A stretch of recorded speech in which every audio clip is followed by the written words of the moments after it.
Hello வணக்கம் friends, welcome to my Tamil channel. இன்றைக்கி இந்த வீடியோ என்ன பார்க்க போகிறோம் பார்த்தீங்கன்னா, 12 வயசான பையன் 21 வயசான ஒரு பொண்ணு மேலே காதலிக்கிறான். அந்த காதலால் தன் உயிரையை விட்டு திரும்பி ஆவியாக வந்து என்னென்ன பண்ணாங்கிறத இந்த படத்தில் நம்ம பார்க்க போகிறோம்.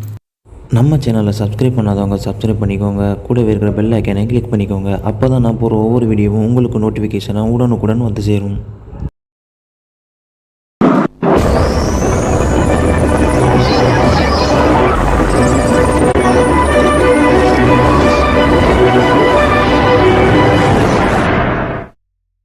படத்திலோட ஸ்டார்டிங்லேயே பார்த்தீங்கன்னா, ஒரு பையனை போட்டு அவங்க அம்மா பயங்கரமாக அடிக்கிறாங்க. எதுக்கு அடிக்கிறாங்க பார்த்தீங்கன்னா, எய்த்த வீட்டில் இருக்கிற 21 வயதான ஒரு பெண்ணை வந்துட்டு இவன் காதலிக்கிறேன்னு சொல்லுவான். நாளைக்கு அந்த பொண்ணுக்கு கல்யாணம், அந்த மாப்பிள்ளைக்கு இவன் சோத்துல விச வச்சிருவான். அதை தெரிஞ்சுக்கிட்ட அவங்க அம்மா ஏன் இப்படி பண்ணேன்னு சொல்லிட்டு பயங்கரமாக அடிக்கிறாங்க. அதுக்கு இவன் அப்படி தான் பண்ணுவேன், எனக்கு அந்த பொண்ணு தான் வேணும் அப்படின்ற மாதிரிலாம் சொல்லுவான். இதெல்லாம் தாங்க முடியாத அவங்க அம்மா அந்த பையனுக்கு தண்டனை கொடுக்குறாங்க. தலையில் குடும்பியை மட்டும் விட்டுட்டு மற்ற எல்லாத்தையும் சிறைக்கிறாங்க. இந்த பையனுக்கு முடி எடுத்துகிட்டு இருக்கிறப்போ அவன் எய்த்த மாதிரியே அந்த எதிர் வீட்டில் இருக்கிற அந்த பொண்ணுக்கு கல்யாணம் நடந்துகிட்ருக்கும். அதை பார்த்து இவன் ரொம்ப பயங்கரமாக கோவப்படுறான். அந்த கல்யாணத்தை பார்த்து அவனுக்கு பயங்கரமாக கோவம் வருது. ஏன்னா அந்த பொண்ணை அவன் உண்மையாக காதலிச்சிருப்பான். இப்படியே சில நாட்கள் கடந்து போகுது. ஒரு நாள் அவனும் அவன் தங்கச்சியும் 2 பேரும் கடற்கரை ஓரமாக ஒரு காட்டுக்கு போயிட்டு இருப்பாங்க. தங்கச்சி, நீ ஏன்டா இங்கே கூப்பிட்டு போயிட்டுருக்க, என்னடா அப்படின்னு கேட்குறாங்க. அதுக்கு வா சொல்கிறேன் அப்படின்ட்டு கூட்டிகிட்டு போயிட்டுருக்கான். அங்கே தனி மரமாக ஒரு மரம் இருக்குது. அதுக்கு கீழே முஞ்சா அப்படின்ற ஒரு சாத்தனோட சிலை இருக்குது. அந்த வாசலில் கோழியோட கால், முட்டை, ஒரு மந்திரவாதியோட செட்டப் எல்லாமே வாங்கி வச்சுருந்தான். ஒரு பிளாக் மேஜிக் பண்ணுற புத்தகத்தை எடுத்து இதில் இருக்கிற மந்திரத்தை படித்தோம்னா என்னோட முன்னி, அதாவது என்னோட காதலி வந்து எனக்கே கிடப்பா, கடைசி வரை என் கூட இருப்பான்னு அவன் தங்கச்சிக்கிட்ட சொல்லிக்கிட்டு இருக்கான். அவள் தங்கச்சி இந்த இதெல்லாம் பார்த்தோன்னே அவருக்கு ரொம்ப பயமாக இருந்துச்சு. அந்த பயத்தோடையே அவள் இருக்க, அவன் நீ கொஞ்ச நேரம் இரு, நான் போயிட்டு வந்துடுறேன் அப்படின்னு சொல்லிட்டு கிளம்பி போயிடுறான். கடைசியாக தன்னுடைய காதலிக்காக தன்னுடைய தங்கச்சியவே அந்த சாத்தானுக்கு பலியிட முயற்சி பண்ணான். அவன் தங்கச்சி அவனை கீழே தள்ளி விட்றா. அவனுக்கு தலையில் அடிபட்டு ரத்தம் ஊற்றுது. தலையில் அடிபட்டவனும் அவன் உயிர் கொஞ்சம் கொஞ்சமாக பிரிய ஆரம்பிக்குது. பிரியும் போது கூட அவனுடைய காதலி முன்னின்னு சொல்லிக்கிட்டே இறந்து போயிடுறான். அந்த பையனை எரித்து அந்த பையனோட சாம்பலை அந்த சாத்தானோட காலடிக்கு கீழே அந்த புதைச்சி வைக்கிறாங்க. அது மட்டும் இல்லாமல் மந்திர கயிறுகளெல்லாம் கட்டு போடுறாங்க அந்த மரத்தை. அந்த பையனோட வம்சாவளியில் பிறக்கிறவங்க யாருமே அந்த மரத்துக்கிட்ட வரக்கூடாது அப்படின்னு சொல்கிறாங்க. அப்படி வந்தால் அந்த பையனோட ஆவி அந்த மரத்தை விட்டு வெளியே வந்துடும்னு சொல்கிறாங்க. அடுத்து நம்ம ஹீரோவை காட்டுறாங்க. நம்ம ஹீரோ வந்துட்டு அவங்க அம்மா வந்துட்டு ஹேர் ஸ்டைலிங் சலூன் வச்சுருப்பாங்க. அங்கே வந்து ஒர்க் பண்ணிகிட்டு இருப்பான்.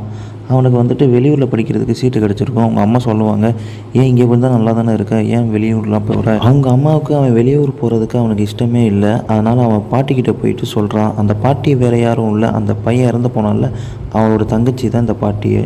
அதுக்கப்புறம் அந்த பாட்டியோட சொந்த ஊருக்கு அவங்க 3 பேரும் கிளம்பி போவாங்க. ஒரு நாள் நம்ம ஹீரோ அந்த காட்டுக்குள்ளே போய் அந்த முஞ்சானுங்கிற அந்த மரத்தை அவன்கிட்ட போவான். அந்த மரத்தில் இருக்கிற பேய் அவனை வந்து பிடிச்சிரும்.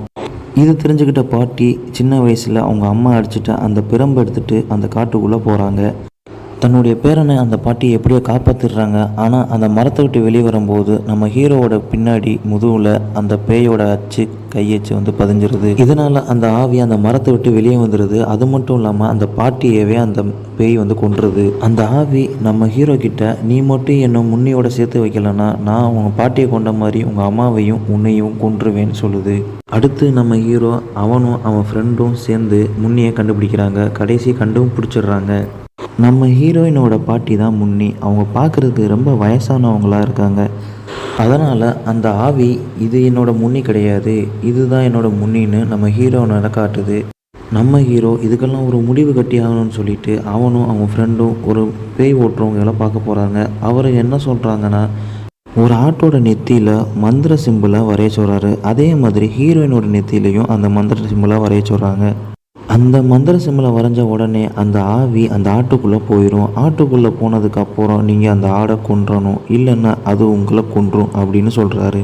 ஹீரோயினுக்கு இதெல்லாம் தெரிஞ்சால் பயப்படுவான்னு சொல்லிட்டு அவளுக்கு இளநீயில் சரக்கை கலந்து கொடுத்துட்றானுங்க. அதுக்கப்புறம் அவங்க பிளான் பண்ண மாதிரியே எல்லாமே செயல்படுத்திட்டு வராங்க. அந்த ஆட்டை கொண்டு வந்து நெத்தியில் சிம்பிளையும் போடுறாங்க, ஹீரோயினோட நெத்திலையும் சிம்பிளையும் போடுறாங்க. அவங்க நினச்ச மாதிரியே அந்த ஆட்டுக்குள்ளே அந்த ஆவி போயிடுது. அவங்க கொல்ல போகிற டயத்தில் ஹீரோயின் என்னடா பண்ணுறீங்க அப்படின்னு சொல்லிட்டு அந்த ஆடை எடுத்து கையில் பிடிச்சிக்கிடுவா. அப்போம்போது அந்த ஆவி அவங்க ஹீரோயினோட உடம்புக்குள்ளே போயிடும். ஹீரோயின் உடம்புக்குள்ளே போன ஆவி ஹீரோவை பார்த்து நீ என்னையவே கொல்ல பார்க்குறியா அப்படின்னு சொல்லிட்டு அவங்கள கொல்ல போகுது. ஹீரோ என்ன பண்ணுறதுன்னு தெரியாமல் ஹீரோ வந்து பேய் ஓட்டுறவருக்கு ஃபோன் பண்ணி இந்த மாதிரி நாங்கள் இப்போ சொன்ன மாதிரி பண்ணோம், ஆனால் அதில் ஏதோ மிஸ்டேக் ஆயிடுச்சு, இப்போ என்ன பண்ணுறது அப்படின்னு கேட்டுறாரு. அதுக்கு அவர் அந்த ஆட்டுக்கு மட்டும் எதுவும் ஆயிடாமல் பார்த்துக்கோங்க, இல்லைனா ஹீரோயினோட உயிருக்கு ஆபத்துன்னு சொல்கிறாரு. ஹீரோ ஆட்டை தூக்கிக்கிட்டு காட்டை விட்டு வெளியே வர்றாரு. அந்த டயத்தில் ஹீரோயினோட சித்தப்பா என்னடா என்னோட ஆட்டை நீங்கள் தூக்கிட்டு போயிட்டுருக்கீங்க அப்படின்னு சொல்லிட்டு ஆட்டை வாங்கிட்டு போயிடுறாரு.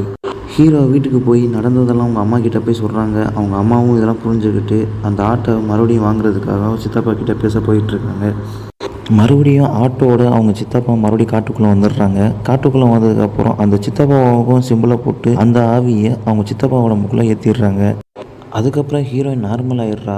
ஹீரோயினோட சித்தப்பா உடம்புக்குள்ளே போன ஆவி ரொம்ப ஆக்ரோஷமாக மாறிடுது. இதனால் ஹீரோவோட பாட்டி ஆவியை வந்து உன்னால் எதனால் பண்ண முடியும், நீ பயத்தை மட்டும் தூக்கி எறி அப்படின்னு சொல்லிட்டு அவங்ககிட்ட வச்சுருந்த பிரம்பை தூக்கி கையில் கொடுத்துட்றாங்க. ஹீரோ அந்த பிரம்பை எடுத்து அந்த ஆவியோட முதுகில் அடித்து சிம்பிள் ஒன்று வரைகிறாங்க. அந்த சிம்பிள் மரத்தோட ஒட்டி அந்த ஆவி திரும்பி அந்த மரத்துக்குள்ளேயே போயிடுது. கடைசியாக ஹீரோவும் ஹீரோயினும் ஒன்று சேர்ந்துட்டாங்க. இந்த படத்தோட ஸ்டோரியை நான் ரொம்ப ஷார்ட்டாகவே சொல்லியிருக்கேன். அது மட்டும் இல்லாமல் இந்த படம் டிஸ்னி ப்ளஸ் ஹாட்ஸ்டாரில் அவைலபிளாக இருக்குது. தமிழ் டப்பில் இல்லை, மற்றபடி இந்த படம் பார்த்தீங்கன்னா உங்களுக்கே புரிஞ்சிடும். ஓகே ஃப்ரெண்ட்ஸ், இந்த வீடியோ உங்களுக்கு பிடிச்சிருந்துச்சுன்னா லைக் பண்ணுங்கள், ஷேர் பண்ணுங்கள், கமெண்ட் பண்ணுங்கள். அது மட்டும் இல்லாமல் நம்ம சேனலை சப்ஸ்கிரைப் பண்ணுங்கள். அடுத்த ஒரு வீடியோவில் சந்திக்கிறேன். Tata bye bye, see you.